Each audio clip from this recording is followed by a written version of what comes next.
c'est pas toujours facile de regarder en arrière et de voir ce qu'on a fait. Il y a même des fois où ça pique. Mais vraiment. Et je vais vous montrer quelques exemples, mais juste après l'intro.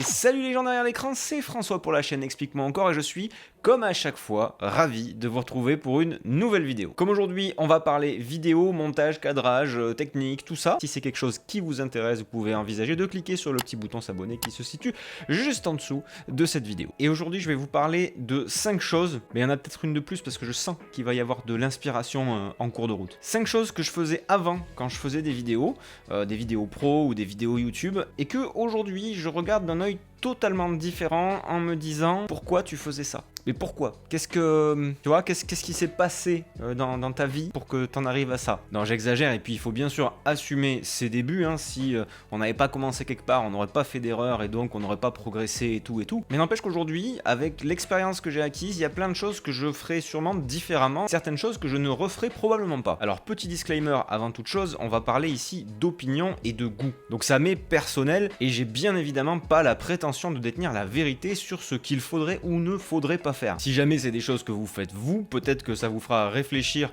sur l'intérêt que vous y portez, mais peut-être aussi que ça a du sens dans vos vidéos. Bref, il n'y a pas de mauvaise technique, il n'y a pas de mauvaise façon de faire, il y a juste des goûts et des couleurs et des appréciations. Donc cette vidéo n'est pas une critique de certaines techniques, mais juste un avis personnel sur ce que moi je faisais avant et qui aujourd'hui a tendance à me saouler un petit peu. C'est donc parti pour ce top 5 des choses que je faisais avant et que aujourd'hui je ne supporte plus. Alors la première chose, c'est quelque chose que je faisais énormément avant et qui m'a beaucoup servi.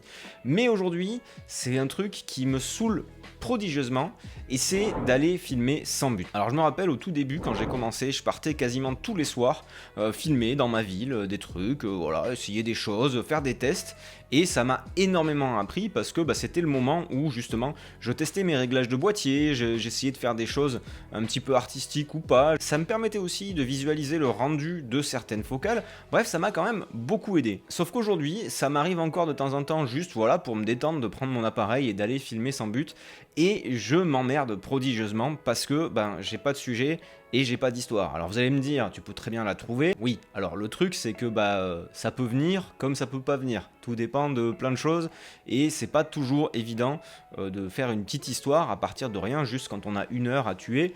Ça reste sympa à faire quand on a des tests et des réglages à essayer, mais aujourd'hui je préfère quand même les choses un petit peu plus construites, les choses où il y a un scénario, les choses où j'ai quelque chose de cadré, quelque chose où je sais à peu près ce que je veux raconter, que de partir à l'aventure, on va dire, sans trop savoir ce que je vais faire. Parce que vu qu'aujourd'hui j'ai fait des vidéos qui étaient beaucoup plus scénarisées, voire même très scénarisées, quand je vois le résultat de ce que je fais entre guillemets un petit peu à l'arrache, ça me plaît beaucoup moins. Il n'empêche que, comme je vous l'ai dit, ça m'a quand même beaucoup aidé au début, même si je le fais plus aujourd'hui, c'est quelque chose que je regrette absolument pas d'avoir fait. Deuxième chose que je ne fais plus du tout, et qui était plutôt pour le coup une erreur de ma part, c'est utiliser une balance des blancs automatique en permanence. Alors la balance des blancs, au tout début où j'ai commencé, c'était un concept un petit peu flou pour moi. Pour moi, le blanc c'était blanc, et je comprenais pas trop comment ça marchait cette histoire-là.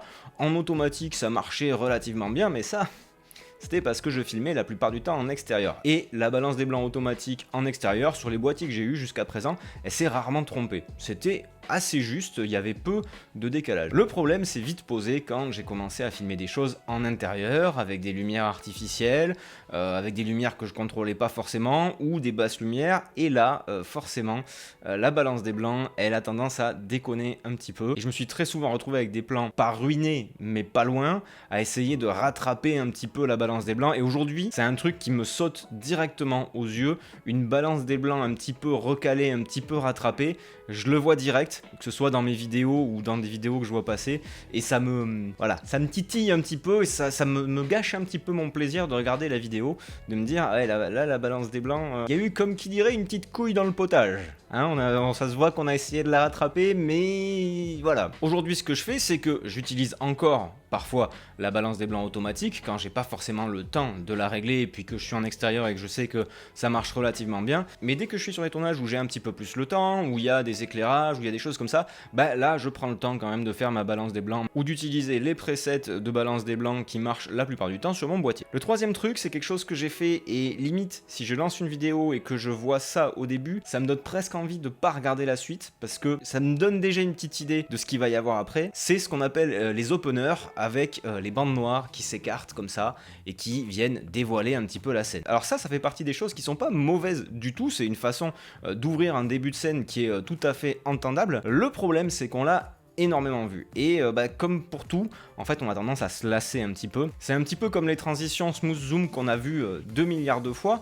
Le problème avec ça c'est que souvent c'est utilisé sans but réel, juste par effet de mode, et je l'ai fait moi aussi, donc je fais un gros mea culpa là-dessus. C'est une erreur que j'ai faite, je continue sûrement à faire encore plein d'erreurs hein, mais j'essaie de les corriger au fur et à mesure, et vraiment ça c'est un truc à mon avis, et ça n'engage que moi. Je pense que si vous aviez l'habitude de le faire, pourquoi pas, très bien, il faut pas regretter ce qu'on a fait, mais peut-être qu'il y a des façons de démarrer, d'ouvrir une vidéo peut-être différentes qui vont nous permettre de sortir un petit peu plus du lot qu'en faisant cette petite technique sympathique au demeurant, mais un petit peu dépassée. Et les smooth zoom, non, hein, faut ça par contre, plus jamais de smooth zoom.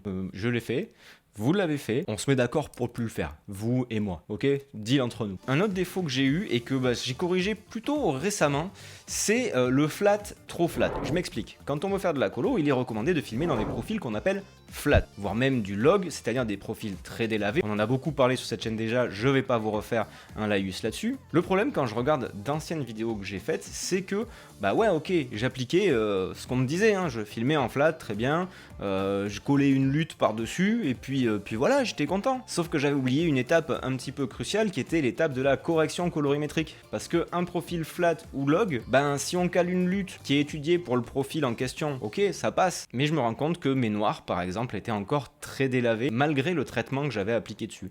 Et aujourd'hui, mes goûts ont un petit peu changé, j'ai tendance à préférer une image plus contrasté, j'ai tendance à vraiment baisser mes noirs, à monter un petit peu mes hautes lumières, et le résultat je trouve qu'il a un petit peu plus de caractère au final. Je me rends compte que j'avais tendance à pas vouloir rendre mes noirs vraiment noirs, et en fait bah finalement je me dis que c'est pas fidèle spécialement à la réalité, ça donne pas forcément un look plus ciné, et que bah finalement une image contrastée peut avoir un look tout aussi sympa qu'une image un peu trop flat. Et d'ailleurs je me suis même mis à utiliser un profil qui est toujours un peu flat, mais beaucoup moins que ce que j'utilisais avant, parce que je me dis que dans tous les cas, si je dois filmer en flat et rebaisser tous les noirs et remonter les hautes lumières, autant le faire dans le boîtier à minima, pas complètement parce que je veux garder de la latitude, mais autant le faire le plus simplement possible. Quatrième chose, et là ça va faire un petit peu mal parce que je l'ai énormément fait et je le fais encore, j'essaie de m'améliorer mais je le fais encore, c'est utiliser le slow motion à outrance. Alors le slow motion ça donne des effets hyper stylés à plein de choses, et c'est vraiment quelque chose que j'aime beaucoup voir dans tous les cas. Mais je me suis quand même rendu compte que au final sur certaines vidéos que j'avais produites, il y avait quasiment que ça, et que malgré tous les effets de transition que je pouvais rajouter, et que malgré les rampes de vélocité, ça on en parlera juste après, eh ben ça quand même ça pétait un petit peu le rythme, et que l'alternance entre de la vitesse réelle et du slow motion c'est quand même beaucoup mieux, voire même privilégier la vitesse réelle plutôt que le slow motion. C'est beaucoup plus difficile parce que bah, forcément quand on filme à 100 images par seconde, on a un plan qu'on peut rallonger énormément et remplir un petit peu si on a besoin d'étirer un petit peu son montage, même si c'est pas la meilleure chose à faire, alors que quand on filme en 25 images par seconde, eh bah forcément on a moins de latitude, on a des tremblements qui vont se voir un peu plus, tous les petits défauts qu'on va pouvoir masquer facilement avec le slow motion, eh bah en vitesse réelle ça va être un petit peu plus technique. Alors je vais pas abandonner le slow motion pour autant, et j'espère que personne ne le fera non plus parce que ça donne des choses très jolies quand c'est à propos, mais aujourd'hui quand je regarde certaines vidéos que j'ai faites, je me dis ouais, tu t'es quand même pas trop fait chier et t'y es allé comme un gros bourrin, hein. Slow motion, slow motion, slow motion. Ça c'est donc quelque chose qui aujourd'hui, alors c'est pas que je le supporte plus parce que je l'utilise encore et il y a des moments comme je vous le disais où j'aime beaucoup ça, mais j'essaie quand même de moins le faire. Et le point un petit peu lié à celui-là qu'on va rajouter, on va pas dire que c'est un point entier, mais c'est les rampes de vélocité aussi. J'en fais encore de temps en temps, mais c'est un peu comme les smooth zoom, tout ce qu'on disait avant, c'est quand même quelque chose qu'on a beaucoup vu. Enfin la dernière chose que je faisais avant et que je fais plus trop aujourd'hui, c'est que avant je me concentrais sur l'aspect technique, sur des choses compliquées, je pensais transition, je pensais whoosh, je pensais musique, et aujourd'hui j'ai tendance à préférer des choses un peu plus simple. Pas forcément moins travaillé, bien au contraire, mais aujourd'hui j'ai plus envie de privilégier des choses comme le cadrage, comme la lumière, le storytelling, bref toutes ces choses-là qui sont pas forcément des choses qu'on va voir ou sur lesquelles on va pouvoir faire un tuto technique sur Final Cut ou sur Premiere, mais des choses qui vont donner un côté, je trouve, un peu plus classe aux vidéos, un peu moins YouTube. Alors je renie pas du tout YouTube, j'ai démarré mes vidéos en apprenant sur YouTube, donc j'ai eu beaucoup d'influence de youtubeurs anglo-saxons, français, et j'ai vu plein de choses que aujourd'hui encore je trouve très réussies, mais aujourd'hui j'ai envie de me diriger vers quelque chose peut-être d'un peu plus posé, peut-être que c'est l'âge qui fait ça aussi, mais toutes ces choses que je faisais avant forcément sur YouTube, je les garde, je sais les faire encore aujourd'hui, mais je vais vraiment les utiliser si j'estime que ça a un sens et moins par effet de mode. Parce que ça vient du fait que aujourd'hui je pense que je regarde les vidéos, que ce soit des films, que ce soit des vidéos sur YouTube, que ce soit des séries, avec un œil un petit peu différent, et que je décortique un peu tout, et que encore aujourd'hui j'apprends des choses incroyables juste en regardant un film, en me disant mais waouh, le cadrage de cette scène est juste extraordinaire, ou l'éclairage dans cette scène est juste merveilleux. Comment le réalisateur il a fait ce truc là, comment moi je peux le faire aujourd'hui. C'est aujourd'hui un petit peu ce qui va me titiller, et c'est probablement plus de ces choses là qu'on va parler sur cette chaîne dans les mois et années à venir, puisque je pense qu'on est d'accord pour se dire que la partie YouTube on a fait un petit peu le tour, bien qu'il y aura peut-être des choses intéressantes à voir quand même de ce côté là par la suite, mais aujourd'hui voilà, c'est plus ça qui me botte, et c'est plus de ça que j'ai envie de parler sur la chaîne. Et si vous êtes d'accord avec ça, rien ne vous empêche de mettre le coup de blaster sur le pouce en l'air qui se situe juste en dessous de cette vidéo. N'hésitez pas à me dire en commentaire, vous, quelles sont les choses que vous faisiez avant et qui aujourd'hui vous sortent par le nez, ça m'intéresse aussi. Puis moi les amis, je vous dis comme à chaque fois, restez curieux et à très bientôt pour une nouvelle vidéo. Et pour ceux qui restent jusqu'à la fin, la nouvelle formation arrive bientôt. 80 vidéos à tourner pour cette formation. C'est juste énorme. Je vous ai préparé un truc, mais de malade.